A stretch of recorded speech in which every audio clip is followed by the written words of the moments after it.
Hello, my name is Nastaran, and in this video we are going to talk about classroom language together. I will teach you different questions that you can ask in the class. So, welcome to the class. What does it mean? If there is a new word that you don't know the meaning of, you can simply ask, what does it mean? And you can also put the word in the question. Here, our example is the word help. So you can say, what does help mean? Because you don't know the meaning of it. Here, of course, I also brought the meaning in case you don't know. So you can say, what does it mean? Or what does help mean? Or what does the new word mean? Please repeat after me. What does it mean? What does help mean? What does this new word mean? Very good. How do you spell it? Now we learned a new word, help, or any other word. If you don't know how to write it, you can ask, how do you spell it? Or how do you spell help? And then teacher or a friend can help you. Here our example was help. How do you spell help? It's H-E-L-P. So that's how you spell a word. You say all the letters one by one. Please repeat after me. How do you spell it? How do you spell it? Or you can just put the word in the question. How do you spell help? How do you spell help? It's H-E-L-P. Very good. Now, if the classroom is dark and you want more light, you can say, can I switch on the lights? Can I switch on the lights? Or you can say, can I turn the lights on?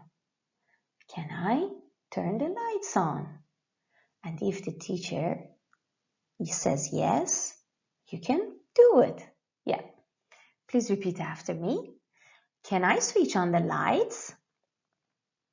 One more time. Can I switch on the lights? Or can I turn the lights on? Can I turn the lights on?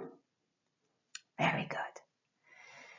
Next, if there is too much light in the class and you don't need it, so you can ask the teacher, can I switch off the lights? Please repeat after me. Can I switch off the lights? Or you can say, can I turn the lights off? So, to go to the bathroom, you could ask, may I go to the bathroom, please? Repeat after me. May I go to the bathroom, please? Now a bit faster. May I go to the bathroom, please? That's quite a formal question. To make it less formal or to make it casual, you could say, can I go to the toilet, please?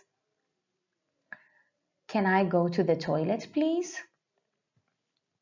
To make it very casual or informal, you can ask, can I go to the loo, please? Can I go to the loo, please? So, may I go to the bathroom, please is very formal, and can I go to the loo, please is informal. All right.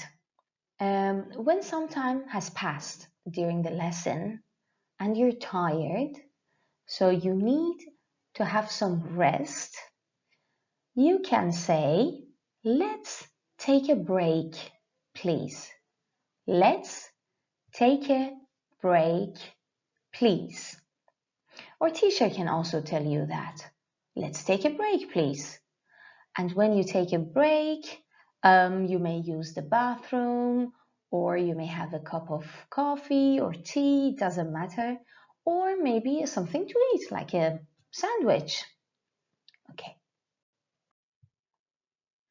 Can you repeat it, please? Can you repeat it, please?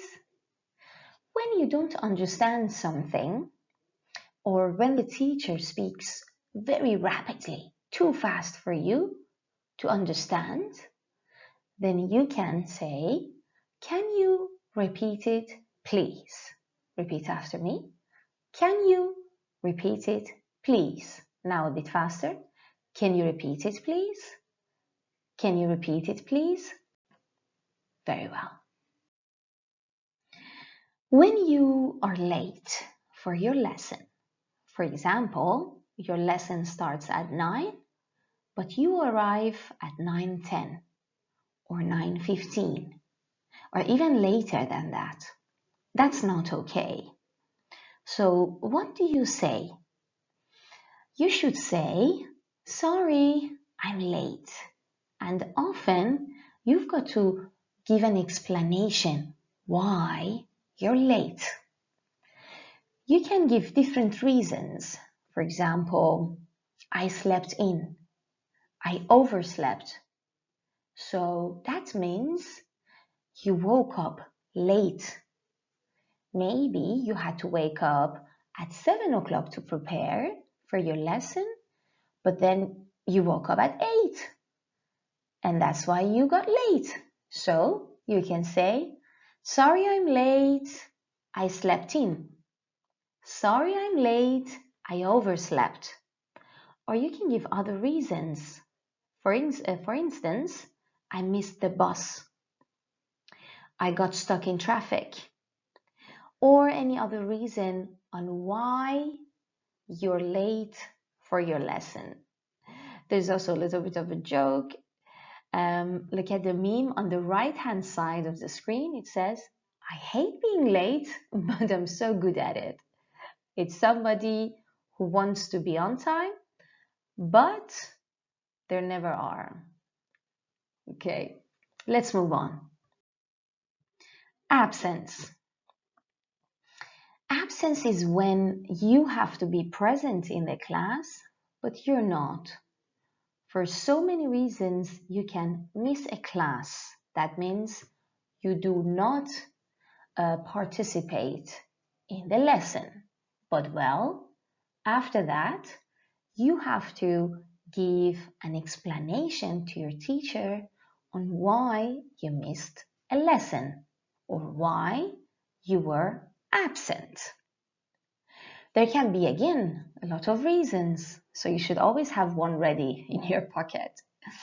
You can say, sorry, I was absent because I was sick or I didn't feel well.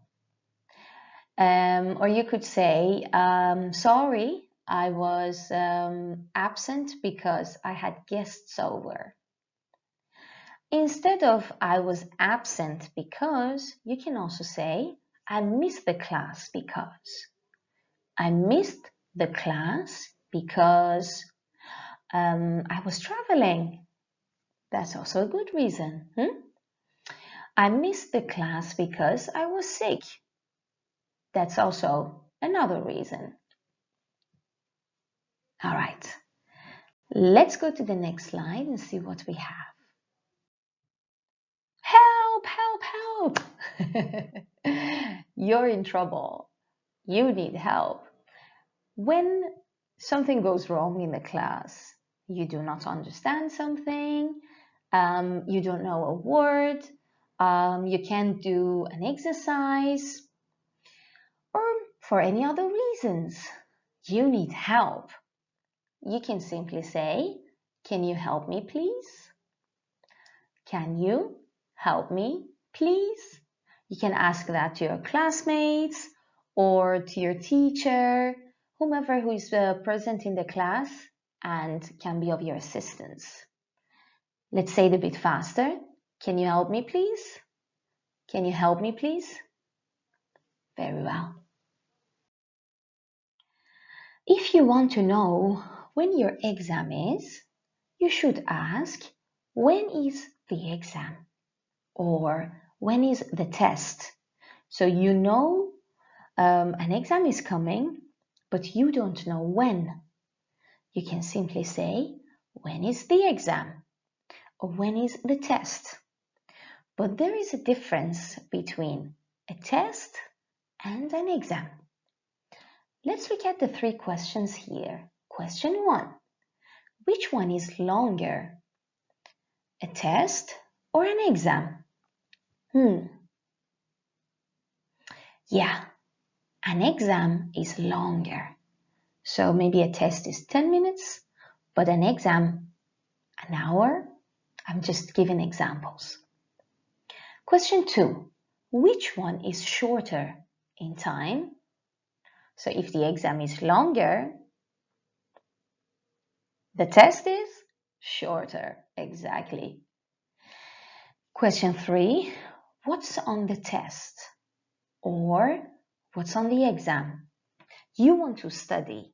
You want to prepare yourself to get a good grade. What do you ask? Or how do you ask what comes for the exam? What you should study or what you should prepare yourself for? You can simply say, what's on the test? What's on the exam? Very good. Let's go to the next slide. Well, after the exam is over, you surely want to know what your grade is or what your mark is. So you can ask, what's my grade on the test? Or what's my grade on the exam? Remember, exams are long, tests are short. Or you can say, what's my mark on the test? Repeat after me. What's my mark on the test? Or what's my mark on the exam? What's my mark on the exam? Depending on where you are, you may get numbers or letters for your exams. For example, 100 is a full mark or grade, and it means you scored it all, you aced it. And that is very good. Or you may have a lower, let's say, mark, for example, 90, 95. And if it goes lower, that means you did less good in the exam. And if it's very low, that means you didn't do good at all. Or you may get letters like A is the best, and then B, C, D. And if you get an F, that means you failed. And you have to retake the exam. You have to do it again. Yeah. All right. That was it. This was the lesson which I've prepared for you. I hope it was helpful and you enjoyed it. But I have a question for you before we say goodbye. And that is, what else comes to your mind that can be used in the class? So I taught you some things that you can use in the class, but there's a lot more. So feel free to think of one or more things and write them in the comments below. Until our next lesson, take care. Bye-bye.